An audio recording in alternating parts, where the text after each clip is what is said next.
আসসালামু আলাইকুম এভরিওয়ান, আশা করছি সবাই ভালো আছেন। আজকে আমি সহজ রেসিপিতে তৈরি করছি 6 ধরনের ভর্তা। আজকের এই ভর্তাগুলো তৈরি করতে বাটাবাটির কোনো ঝামেলা করতে হবে না। সারাদিন রোজা রেখে মাঝে মাঝেই আমাদের ইচ্ছে করে ঝাল ঝাল ভর্তা দিয়ে ডিনার অথবা সেহরি করতে। আমি আজকে যে ভর্তাগুলো তৈরি করছি এই ভর্তাগুলো সবারই কম বেশি পছন্দের তালিকায় আছে। আশা করছি সবার ভালো লাগবে। ভিডিও শেষ পর্যন্ত দেখে জানাবেন কার কাছে কোন ভর্তাটা সবচেয়ে প্রিয়।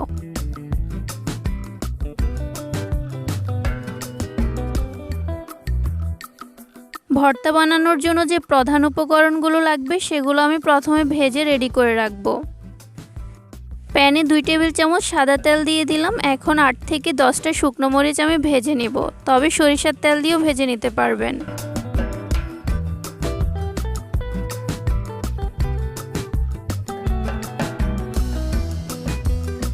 মরিচ ভাজা হয়ে গেলে আমি উঠিয়ে রাখছি। সেই একই তেলের মধ্যে আমি হাফ কাপ পেঁয়াজ নরম করে ভেজে নিব। পেঁয়াজটাকে আমি আগে থেকে কুচি করে কেটে রেখেছিলাম, তবে আমি পেঁয়াজটাকে একদম ভেজে নেতিয়ে ফেলছি না অথবা পুড়ে ফেলছি না, জাস্ট হালকাভাবে নেড়ে চেড়ে কচকচে অবস্থায় নামিয়ে নিচ্ছি। একই প্যানে আমি আরও দিয়ে দিলাম 1 টেবিল চামচ তেল, তারপর 6 থেকে 7টা কাঁচামরিচ ভেজে নিচ্ছি। মরিচগুলোকে মাঝ বরাবর কিছুটা ভেঙে দিয়েছি যাতে ছিটকে গায়ে না পড়ে। একই সাথে 15 থেকে 20 কোয়া রসুন দিয়ে দিলাম। আমি ছোট জাতের রসুনটা নিয়েছি, বড় জাতের রসুন নিলে আপনার 8 থেকে 10 কোয়া নিলেই চলবে। রসুন আগে নরম হয়ে গেছে তাই নামিয়ে নিচ্ছি। মরিচটাকে আরও কিছুক্ষণ ভাজতে হবে, তারপর নামিয়ে নিচ্ছি।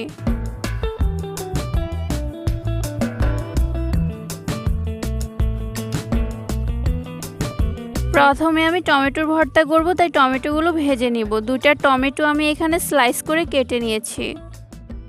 এখন আমি তেলে ভেজে নিচ্ছি। টমেটো পুড়েও ভর্তা করা যায়, কেউ চাইলে পুড়ে নিতে পারবেন। টমেটোর উপরে কিছুটা লবণ ছিটিয়ে দিচ্ছি, এতে টমেটো তাড়াতাড়ি সেদ্ধ হবে। তারপর ঢাকনা দিয়ে কিছুক্ষণ ওয়েট করছি। এই পর্যায়ে টমেটো সম্পূর্ণ নরম হয়ে গেছে, নামিয়ে সাইডে রাখছি।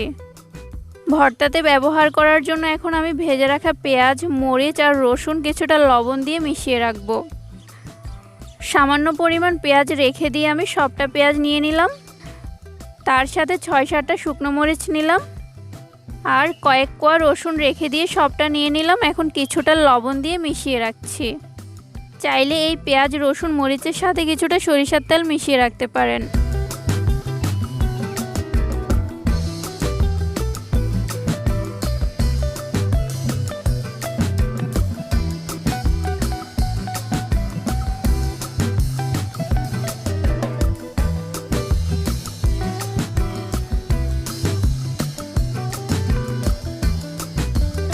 এখন টমেটোর ভর্তা তৈরি করব, তাই ভেজে রাখা টমেটো নিয়ে নিলাম।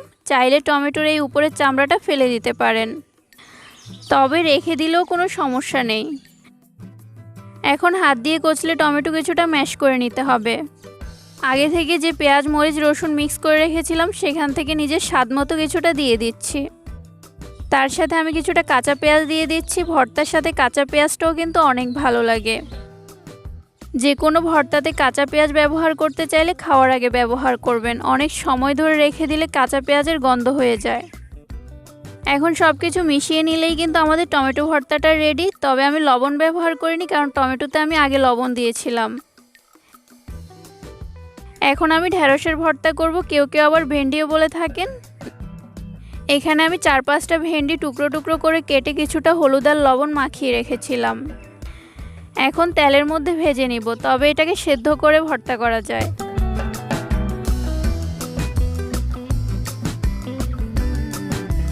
বেশ কিছু সময় ধরে আমি ভেন্ডিটাকেও ভেজে নিয়েছি, এখন নামিয়ে নিচ্ছি। একইভাবে আমি এখন বাটিতে ভেন্ডি নিয়ে নিলাম, তারপর হাত দিয়ে কিছুটা ম্যাশ করে নিচ্ছি। খুব জোরে জোরে ম্যাশ করতে হবে না, হাত দিয়ে কিছুটা চাপ দিলেই কিন্তু নরম হয়ে যাবে। এখন আবারও আগে থেকে রেডি করা পেঁয়াজ, রসুন, মরিচের মিক্সটা দিয়ে দিচ্ছি। এটা কিন্তু সম্পূর্ণ নিজের স্বাদ মতো। এই ভর্তাটা ঝাল ঝাল ভালো লাগে, তাই আমি একটা ভেজে রাখা কাঁচা মরিচ দিয়ে দিলাম, তার সাথে কিছুটা কাঁচা পেঁয়াজ আর স্বাদ মতো লবণ। এবার সব কিছু মিক্স করে নিলেই কিন্তু আমাদের ভেন্ডি ভর্তাটাও রেডি।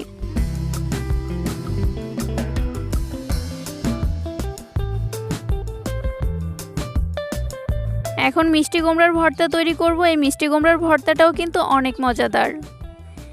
এই মিষ্টি কুমড়াগুলোকে আমি আগে থেকে স্লাইস করে কিছুটা হলুদ আর লবণ দিয়ে মাখিয়ে রেখেছিলাম, এখন তেলে ভেজে নিব। মিষ্টি কুমড়া ভেজে নিতে ঝামেলা মনে হলে সামান্য পানি দিয়ে সেদ্ধ করে নিতে পারেন। নিচের দিকটা কিছুটা হয়ে আসলে মিষ্টি কুমড়াগুলোকে উল্টে দিতে হবে। এভাবে উল্টে পাল্টে আমি ভেজে নিচ্ছি।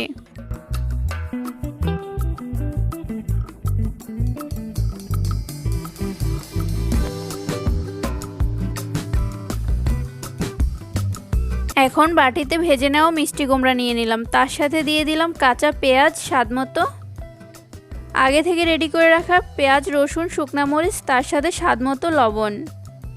চাইলে শুধুমাত্র কাঁচা পেঁয়াজ দিয়ে ভর্তাটা তৈরি করতে পারবেন। এখন সব কিছু চটকে নিলেই কিন্তু আমাদের মিষ্টি কুমড়ার ভর্তাটা রেডি।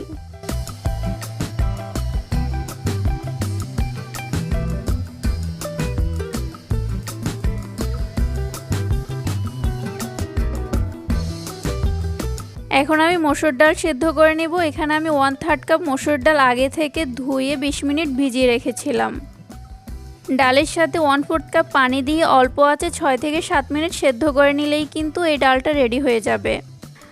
ঢাকনা উঠিয়ে 1-2 বার নেড়েচেড়ে দিতে হবে। এই পর্যায়ে সম্পূর্ণ পানি শুকিয়ে গিয়ে ডালটা সম্পূর্ণ সেদ্ধ হয়ে গেছে। এখন নামিয়ে নিয়ে ভর্তা তৈরি করব।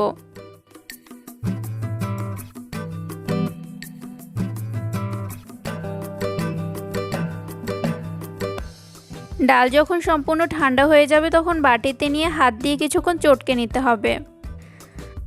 তারপর কিছুটা কাঁচা পেঁয়াজ দিয়ে দিচ্ছি, তারপর হাত দিয়ে কিছুটা চটকে নিচ্ছি।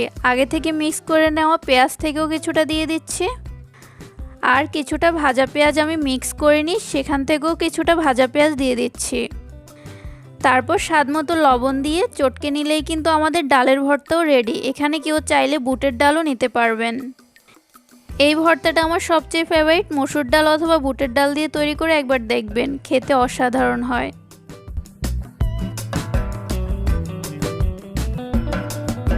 এখন বানাবো সবার প্রিয় বেগুন ভর্তা। এই বেগুন ভর্তা কিন্তু কম বেশি সবার প্রিয়। প্যানে প্রায় 3 টেবিল চামচের মতো তেল দিয়ে দিলাম। বেগুন ভাজতে কিছুটা তেল বেশি লাগে। এই বেগুনের স্লাইসগুলোতেও আমি আগে থেকে হলুদ আর লবণ মেখে রেখেছিলাম। এখন অল্প আঁচে ভেজে নিব। কিছুক্ষণ ঢাকনা দিয়ে রাখলে বেগুনটা তাড়াতাড়ি সেদ্ধ হয়ে যাবে। নিচের দিক কিছুটা লাল হয়ে আসলে এভাবে উল্টে দিতে হবে। তারপর এভাবে উল্টে পাল্টে ভেজে নিচ্ছি।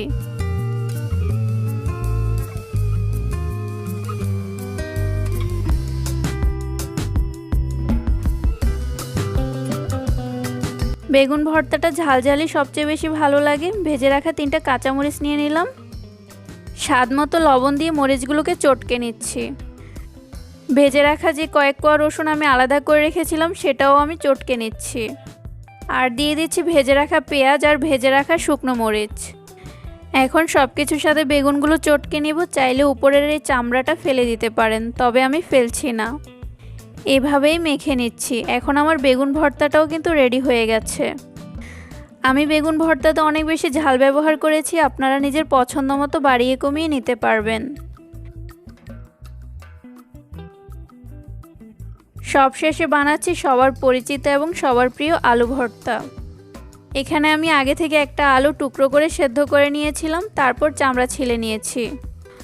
প্রথমে আলু হাত দিয়ে ভালোভাবে ম্যাশ করে নিতে হবে। আলু ভর্তা সাধারণভাবেই ভালো লাগে। আলু ভর্তাতে কিন্তু আমি রসুন ব্যবহার করছি না, তাই কিছুটা পেঁয়াজ আলাদা করে রেখেছিলাম। দিচ্ছি ভেজে রাখা 2টা শুকনা মরিচ, ভাজা পেঁয়াজ আর কাঁচা পেঁয়াজ, যে কোনো এক ধরনের পেঁয়াজ দিলেও হবে। স্বাদমতো কিছুটা লবণ দিয়ে মরিচ আর পেঁয়াজটাকে আগে কচলে নিচ্ছি। তারপর দিয়ে দিচ্ছি 1 টেবিল চামচ সরিষার তেল। আলু ভর্তাতে সরিষার তেলটা অবশ্যই ব্যবহার করবেন, অনেক ভালো ফ্লেভার আসে। এখন সব কিছু মেখে নিলেই কিন্তু আমাদের আলু ভর্তাটাও রেডি।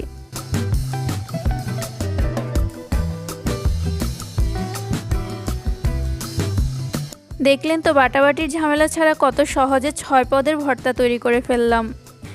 এখন আপনাদের নিজের পছন্দ মতো যে কোনোভাবে পরিবেশন করতে পারবেন। আশা করছি আজকে সবার কাছে এই সহজ ভর্তার রেসিপিগুলো ভালো লেগেছে। নেক্সট আপনারা কি কি ভর্তা দেখতে চান অবশ্যই আমার কমেন্ট বক্সে জানাবেন। ভিডিও ভালো লাগলে শেয়ার করবেন আর একটা লাইক দিয়ে পাশে থাকবেন। চাইলে আমার চ্যানেলটি সাবস্ক্রাইব করে রাখতে পারেন। আর আমার ভিডিওর প্রতিদিনের আপডেট পেতে চাইলে নিচের নোটিফিকেশন বেল আইকনটি অন করে রাখতে পারেন। আজকে বিদায় নিচ্ছি, আল্লাহ হাফিজ।